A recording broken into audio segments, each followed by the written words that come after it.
कर्नाटक की राजधानी बेंगलुरु में साल 2005 में प्रतिभा मूर्ति नाम की एक महिला multinational company HP global soft के BPO में काम करती थी। ये ऑफिस इलेक्ट्रॉनिक सिटी के फेज सेकंड में था। प्रतिभा मूर्ति की ड्यूटी अक्सर नाइट शिफ्ट में होती थी, जो रात के 2 बजे से शुरू होती थी। रात में ड्यूटी करने वाले सभी एम्प्लॉयज को घर से ऑफिस लाने के लिए कंपनी की ओर से ही कैब या टैक्सी भेजी जाती थी। ऐसे में प्रतिभा भी कंपनी की गाड़ी से ही ऑफिस जाती थी। प्रतिभा के अलावा उनके घर में केवल उसकी मां ही थी। दरअसल साल 1977 में 16 मई के दिन प्रतिभा के पिता गैस स्टोव पर कुछ बना रहे थे। तभी वो स्टोव अचानक से फट गया, जिसकी वजह से प्रतिभा के पिता की मौत हो गई। उस समय प्रतिभा मात्र 15 दिन की ही थी। इसके बाद मां ने ही मेहनत मजदूरी करके अपनी बेटी प्रतिभा को पाल पोस कर बड़ा किया और उसे पढ़ाया। गोवरम्मा ने उसे इस मुकाम तक पहुंचा दिया था कि अब वो HP ग्लोबल सॉफ्ट के BPO में एक अच्छी पोस्ट पर जॉब कर रही थी। हालांकि इस नौकरी से पहले ही प्रतिभा ने शादी भी कर ली थी। उसके पति का नाम था श्रीनिवास शेट्टी। श्रीनिवास शेट्टी भी एक मल्टीनेशनल कंपनी ओक्विन फाइनेंस के BPO में काम करते थे, जो कोरामंगला नामक जगह पर है। श्रीनिवास और प्रतिभा की शादी लव मैरिज थी। शादी के कुछ महीनों बाद ही प्रतिभा की जॉब HP ग्लोबल सॉफ्ट में लग गई थी। सब कुछ सही चल रहा था। प्रतिभा की मां भी बहुत खुश थी, क्योंकि अब उनकी बेटी अपनी लाइफ में आगे बढ़ रही थी। लेकिन प्रतिभा की शादी हो जाने के बाद उसकी मां घर पर अकेली ही रहती थी। इसलिए प्रतिभा कुछ दिन अपने मायके में रहती तो कुछ दिन ससुराल में रहती थी। लेकिन फिर 13 दिसंबर 2005 को वो भयानक रात आती है। प्रतिभा को कंपनी ज्वाइन किए अभी कुछ ही महीने हुए थे। उसकी ड्यूटी भी नाइट शिफ्ट में होती थी। इसलिए 13 दिसंबर की रात को भी प्रतिभा को पिक करने के लिए कंपनी की ओर से कैब भेजी गई। प्रतिभा अपने ससुराल में थी। उसने हर रोज की तरह अपनी मां को कॉल करके बताया कि वो ऑफिस जाने के लिए तैयार हो गई है और थोड़ी ही देर में वो ऑफिस के लिए निकल जाएगी। फिर 2 बजे से कुछ मिनट पहले एक कैब कुमार स्वामी लेआउट में पहुंची। कैब के ड्राइवर ने प्रतिभा को फोन किया और कहा कि दीदी बाहर आ जाओ, गाड़ी आ चुकी है। क्योंकि ड्राइवर प्रतिभा को दीदी बोलता था तो वो भी उसे भैया बोलती थी। उस कंपनी में कई ड्राइवर थे जिनकी अलग अलग समय में ड्यूटी लगती थी। प्रतिभा उन सभी को जानती थी। उसने सभी ड्राइवर्स के नंबर अपने मोबाइल फोन में सेव कर रखे थे। खैर, प्रतिभा की गाड़ी में बैठते ही गाड़ी ऑफिस की ओर निकल पड़ी। प्रतिभा को घर से ऑफिस जाने में करीब 30 से 35 मिनट लगते थे। प्रतिभा हर रोज ऑफिस पहुंचने के बाद अपनी मां को मैसेज करती थी कि वो ऑफिस पहुंच गई है। मां भी मैसेज देखने के बाद ही सोती थी। लेकिन 13 दिसंबर की रात को प्रतिभा के ऑफिस पहुंचने और उसके मैसेज आने से पहले ही गोवरम्मा सो गई थी। जब गोवरम्मा सुबह को उठी तो उन्होंने फोन चेक किया। उस रात प्रतिभा का मैसेज नहीं आया था। इसके बाद उन्होंने प्रतिभा को फोन किया, लेकिन उसका फोन स्विच ऑफ जा रहा था। उसकी मां ने कई बार कॉल किया, लेकिन प्रतिभा का फोन हर बार स्विच ऑफ ही आ रहा था। इसके बाद उन्होंने प्रतिभा के पति को फोन किया। प्रतिभा के पति श्रीनिवास ने बताया कि वो तो रात में ही अपने ऑफिस चली गई थी। उसने कहा कि शायद प्रतिभा काम में बिजी हो, इसीलिए उसने फोन भी बंद कर दिया होगा। लेकिन प्रतिभा की मां को इन सब बातों से संतुष्टि नहीं हो रही थी। उनके पास प्रतिभा के ऑफिस का भी नंबर था। मां ने ऑफिस में फोन किया। ऑफिस रिसेप्शनिस्ट ने बताया कि प्रतिभा तो आज ड्यूटी पर ही नहीं आई। ये सुनकर मां की चिंता और भी ज्यादा बढ़ गई, क्योंकि रात को जब प्रतिभा से उनकी बात हुई थी तो उस समय वो ऑफिस जाने के लिए तैयार हो गई थी। उसने मां को बताया भी था कि वो कैब आने का इंतजार कर रही है। और जब उन्होंने प्रतिभा के पति श्रीनिवास को फोन किया था तो उसने भी यही कहा था कि प्रतिभा रात में ऑफिस चली गई थी। लेकिन अब ऑफिस से पता चला कि वो तो ऑफिस ही नहीं आई है। आखिरकार परेशान होकर प्रतिभा की मां पुलिस स्टेशन पहुंचती है और सारी बात पुलिस को बताती है। क्योंकि मामला एक महिला की गुमशुदगी का था, इसलिए बेंगलुरु पुलिस तुरंत हरकत में आती है। पुलिस सबसे पहले प्रतिभा के ऑफिस पर पहुंची। ऑफिस के लोग भी हैरान थे कि जब प्रतिभा घर से ऑफिस के लिए निकली थी तो फिर वो ऑफिस क्यों नहीं आई थी। ऑफिस में काम करने वाले लोगों ने पुलिस को बताया कि अगर प्रतिभा कभी ऑफिस नहीं आती थी तो वो पहले ही एप्लीकेशन दे देती थी या फोन करके बता देती थी। लेकिन उस दिन प्रतिभा ने कंपनी में भी किसी को कुछ नहीं बताया था। इधर पुलिस सोच रही थी कि अगर प्रतिभा रात 2 बजे घर से ऑफिस के लिए निकली थी तो प्रतिभा जरूर ऑफिस की ही गाड़ी में बैठी होगी। वो किसी अनजान गाड़ी में नहीं बैठ सकती थी और गाड़ी का ड्राइवर भी उसका जानने वाला ही होगा। उस कंपनी में जितने भी कैब चलाने वाले ड्राइवर थे, पुलिस ने उन सबको बुलाकर बारी बारी उनसे पूछताछ करनी शुरू की। पूछताछ के दौरान पता चला कि विशाल नाम का एक ड्राइवर हर रोज रात को 2 बजे के आसपास प्रतिभा को लेने जाता था और ड्यूटी खत्म होने के बाद विशाल ही उसे छोड़ने भी जाता था। इस बात का पता चलते ही पुलिस विशाल को पकड़ती है और उससे पूछताछ करती है। विशाल ने बताया कि हर रोज की तरह उस रात भी वो प्रतिभा को लेने उसके घर गया था। लेकिन वहां पहुंचने पर पता चला कि वो तो पहले ही किसी दूसरी गाड़ी से ऑफिस चली गई है। लेकिन ऐसा कैसे हो सकता था? जब उस दिन प्रतिभा को लाने और ले जाने की ड्यूटी विशाल की थी, तो फिर उसे लेने कोई और दूसरा ड्राइवर कैसे जा सकता था, जबकि दूसरे ड्राइवर भी अपनी अपनी ड्यूटी पर थे? फिर ऐसा कौन ड्राइवर था जो उस दिन अपनी ड्यूटी छोड़कर प्रतिभा के घर गया था? पुलिस भी हैरान थी, क्योंकि सभी ड्राइवर अपने अपने काम पर थे। उनका कहना था कि उनमें से कोई भी प्रतिभा के घर नहीं गया था। इसके बाद पुलिस ने ऑफिस से उन ड्राइवर्स की भी लिस्ट निकलवाई जो उस रात काम पर नहीं आए थे। इधर पुलिस जांच कर ही रही थी, उधर ये खबर मीडिया तक पहुंच गई। बेंगलुरु जैसे शहर में इतनी बड़ी कंपनी में काम करने वाली एक महिला के लापता होने की खबर पूरे कर्नाटक में फैल गई, जिसकी वजह से पुलिस के ऊपर भी प्रेशर बढ़ने लगा था। और फिर अगले दिन यानी 13 दिसंबर को ये केस क्राइम ब्रांच को सौंप दिया गया। क्राइम ब्रांच पुलिस भी तुरंत ही अपनी जांच शुरू कर देती है। वो लोग सबसे पहले प्रतिभा के फोन को खंगालते हैं, उसकी कॉल डिटेल और लोकेशन वगैरह को चेक किया जाता है। प्रतिभा के नंबर पर सबसे आखिरी फोन शिव कुमार नाम के व्यक्ति ने किया था। ऑफिस में पूछने पर पता चला कि शिव कुमार उसी कंपनी का ड्राइवर है और वो भी कई बार प्रतिभा को लेने उसके घर जाता था। पुलिस ने घटना वाले दिन उस कंपनी के जिन अब्सेंट या छुट्टी लिए हुए कैब ड्राइवर्स की लिस्ट निकलवाई थी, उनमें शिव कुमार का नाम भी था। वो घटना वाले दिन ड्यूटी पर नहीं आया था। लेकिन अब सवाल था कि अगर ड्राइवर शिव कुमार उस दिन छुट्टी पर था, तो फिर वो रात के 2 बजे प्रतिभा को पिक करने के लिए उसके घर क्यों गया था? और सबसे बड़ी बात ये कि आखिर वो उसे लेकर कहां चला गया था? क्योंकि अब क्राइम ब्रांच को शिव कुमार पर ही शक था, तो क्राइम ब्रांच पुलिस ने कंपनी के ऑफिस से उसका नंबर लिया। इसके बाद शिव कुमार के नंबर की कॉल डिटेल और लोकेशन चेक की गई। साथ ही पुलिस को ऑफिस से उसके घर का एड्रेस भी मिल गया था।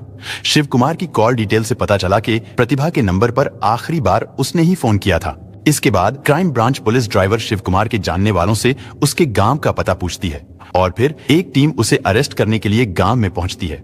वहां से पता चला कि शिव कुमार शादीशुदा है। उसके कुछ नजदीकी रिश्तेदारों ने बताया कि उसकी पत्नी तो पिछले 10 दिनों से अपने मायके में है, लेकिन शिव कुमार यहाँ पर नहीं आया।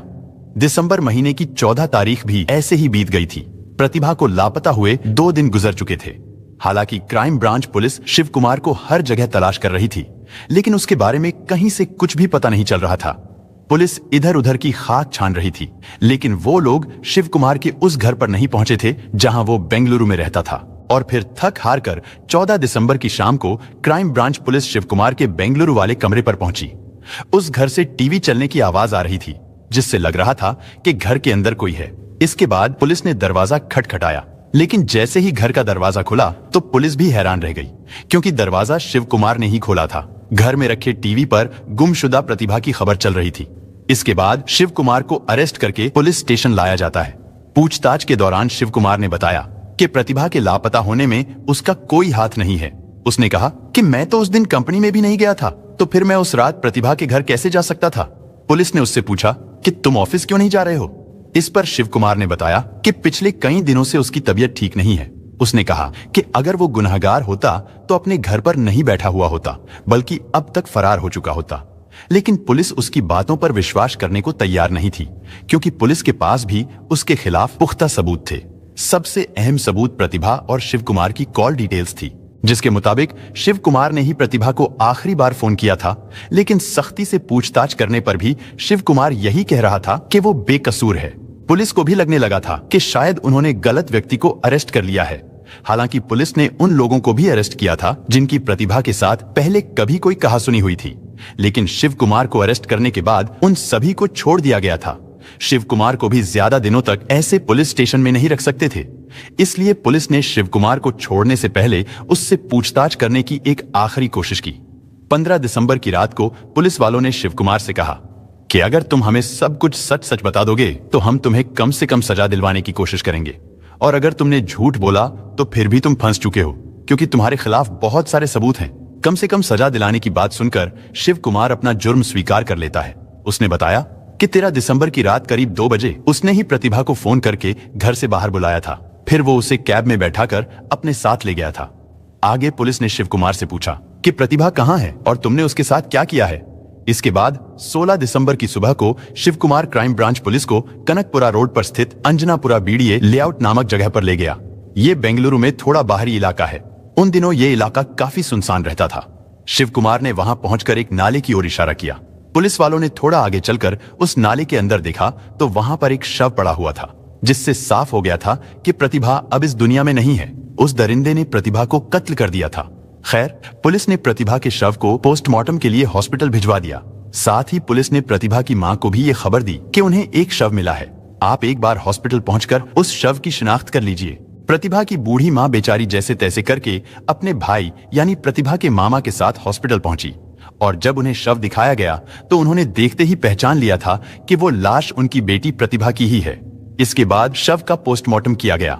16 दिसंबर को प्रतिभा की पोस्टमार्टम रिपोर्ट भी आ गई। पोस्टमार्टम रिपोर्ट से पता चला उसके साथ दुष्कर्म किया गया है। उसके गले पर भी धारदार हथियार से वार किया गया था, जिसकी वजह से प्रतिभा की मौत हो गई थी। इधर जितनी भी औरतें कंपनीज में नाइट शिफ्ट की ड्यूटी करती थीं, वो भी अब नाइट ड्यूटी पर जाने से घबराने लगी थी। इसके बाद कंपनियों ने फैसला किया कि अब हर एक कैब के साथ सिक्योरिटी गार्ड भी तैनात किया जाएगा। खैर, पूछताछ के दौरान शिव कुमार ने बताया कि 13 दिसंबर की रात को 2 बजे से पहले वो कंपनी की कार लेकर प्रतिभा के घर कुमार स्वामी लेआउट पहुंचा। वहां पहुंचकर शिव कुमार प्रतिभा को फोन करके घर से बाहर बुलाता है। प्रतिभा तो पहले ही ऑफिस जाने के लिए तैयार थी। वो अक्सर विशाल नाम के ड्राइवर के साथ ऑफिस जाती थी, लेकिन उस रात बहुत दिनों के बाद उसे पिक करने के लिए शिव कुमार आया था। प्रतिभा ने उससे पूछा भी था कि भैया आज आप क्यों आए हो, जबकि हर रोज तो विशाल भैया आते थे। शिव कुमार ने उससे कहा कि आज विशाल छुट्टी पर है, इसलिए विशाल की जगह मेरी ड्यूटी लगी है। इसके बाद प्रतिभा गाड़ी में बैठ जाती है। वो हमेशा कार में ड्राइवर के पास वाली सीट पर बैठती थी। उस रात भी प्रतिभा आगे की सीट पर ही बैठ गई। रात होने की वजह से प्रतिभा को चलती हुई गाड़ी में नींद आने लगी। वो थोड़ी देर के लिए सो गई, लेकिन जब उसकी नींद खुली तो उसने देखा कि ये वो रास्ता नहीं है जिस रास्ते से वो ऑफिस जाती है। प्रतिभा ने शिव कुमार से कहा कि भैया ये तो ऑफिस जाने वाला रास्ता नहीं है। शिव कुमार ने प्रतिभा को बताया कि आज एक और ड्राइवर छुट्टी पर है, इसलिए एक और एम्प्लॉय को पिक करना है। लेकिन जैसे ही गाड़ी अंजनापुरा इलाके में एक सुनसान जगह पर पहुंची तो शिव कुमार ने अचानक गाड़ी रोक दी। उसने तेजी से चाकू निकाला और प्रतिभा के गले पर रख दिया। शिव कुमार ने प्रतिभा से कहा कि चुपचाप बैठी रहो, चिल्लाना मत। इसके बाद वो उसके साथ गलत काम करने की कोशिश करता है, लेकिन तभी अचानक शिव कुमार को गश्त कर रही बेंगलुरु पुलिस की एक पीसीआर वैन अपनी तरफ आती हुई दिखाई दी। पुलिस की गाड़ी को आते देखकर प्रतिभा की जान में जान आ गई, लेकिन शिव कुमार ने गाड़ी के शीशे चढ़ा रखे थे, इसलिए अंदर की आवाज बाहर नहीं जा सकती थी। जैसे ही पुलिस की गाड़ी उनके पास से गुजरने लगी तो शिव कुमार ने एक हाथ से प्रतिभा का मुंह दबा लिया। उसके दूसरे हाथ में चाकू था। शिव कुमार ने धमकी देते हुए प्रतिभा से कहा कि अगर तुमने शोर मचाने की कोशिश की तो मैं तुम्हें कत्ल कर दूंगा। भले ही बाद में पुलिस मुझे अरेस्ट कर ले, लेकिन उनके आने से पहले मैं तुम्हारा काम तमाम कर दूंगा। उसकी इस धमकी से प्रतिभा डर गई थी। लेकिन सबसे अजीब बात ये कि पुलिस वालों ने भी सुनसान जगह पर खड़ी उस गाड़ी के बारे में तहकीकात नहीं की। अगर पुलिस उस रात शिव कुमार की गाड़ी को चेक कर लेती तो शायद प्रतिभा की जान बच जाती। खैर, इसके बाद शिव कुमार ने पहले तो उस महिला के साथ चाकू की नोक पर दुष्कर्म किया और फिर चाकू से उसका गला रेत दिया। वहां से थोड़ी ही दूरी पर एक नाला बहता था। शिव कुमार ने उसके शव को नाले में फेंक दिया। इसके बाद वो आराम से अपने घर चला गया। शिव कुमार घर पर अकेला ही था। उसकी पत्नी अपने मायके गई हुई थी। शिव कुमार सुबह को जब सोकर उठा तो उसने सबसे पहले टीवी ऑन किया। हर न्यूज चैनल पर प्रतिभा की गुमशुदगी की खबर चल रही थी। फिर अगले दिन न्यूज में बताया जाने लगा कि प्रतिभा के लापता होने में कंपनी के ही किसी ड्राइवर का हाथ है, लेकिन शिव कुमार तब भी फरार नहीं हुआ था। और जब पुलिस ने शिव कुमार से ऐसा करने की वजह पूछी तो उसने बताया कि इस घटना से 10 दिन पहले उसकी पत्नी उसके साथ लड़कर मायके चली गई थी। ऐसे में उसका मन किया कि वो किसी के साथ संबंध बनाएगा। इसके लिए शिव कुमार ने ऑफिस की 3 लड़कियों को चुना और उन्हें फोन करके कहा कि आज वो उनको पिक करने के लिए आएगा, लेकिन उन्होंने शिव कुमार के साथ जाने से इनकार कर दिया।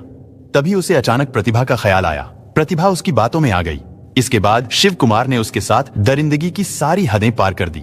शिव कुमार का कहना था कि अगर मैं उसे जिंदा छोड़ता तो वो मुझे फंसा देती, इसीलिए मैंने उसे मार डाला। इस घटना का खुलासा होने के बाद बेंगलोर सहित पूरे कर्नाटक राज्य के लोगों में गुस्सा था। सभी लोग शिव कुमार को फांसी देने की मांग कर रहे थे। इसके बाद जनवरी साल 2006 में इस मामले को फास्ट ट्रैक कोर्ट में चलाया गया। शिव कुमार पर सेक्शन 366 यानी किडनैपिंग, 356 रेप और 302 यानी कत्ल करने के चार्ज लगे। और फिर 6 अक्टूबर 2010 यानी इस घटना के 5 साल बाद आरोपी शिव कुमार को उम्र कैद की सजा सुनाई गई, और वो भी बिना किसी पैरोल के। लेकिन फिर साल 2011 में शिव कुमार ने कोर्ट के इस फैसले को हाई कोर्ट में चैलेंज किया। 4 मई 2016 को हाई कोर्ट में इस मामले की सुनवाई पूरी की गई, लेकिन हाई कोर्ट ने भी सेशन कोर्ट के फैसले को बरकरार रखते हुए शिव कुमार को उम्र कैद की सजा सुनाई। इसके बाद ये मामला सुप्रीम कोर्ट में पहुंचा, लेकिन मार्च 2023 में सुप्रीम कोर्ट ने उम्र कैद की सजा को बदलते हुए 30 साल कर दिया। सुप्रीम कोर्ट का कहना था कि शिव कुमार का कोई भी पुराना क्रिमिनल रिकॉर्ड नहीं है, इसलिए हर इंसान को एक बार सुधरने का मौका दिया जाना चाहिए।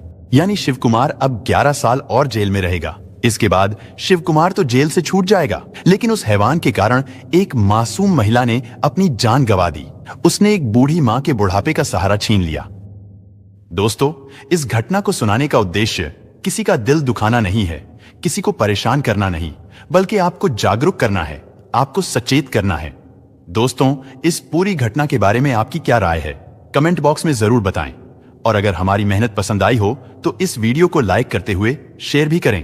अगर आपने अब तक चैनल को सब्सक्राइब नहीं किया है तो हमारे चैनल को सब्सक्राइब कर लीजिए। धन्यवाद।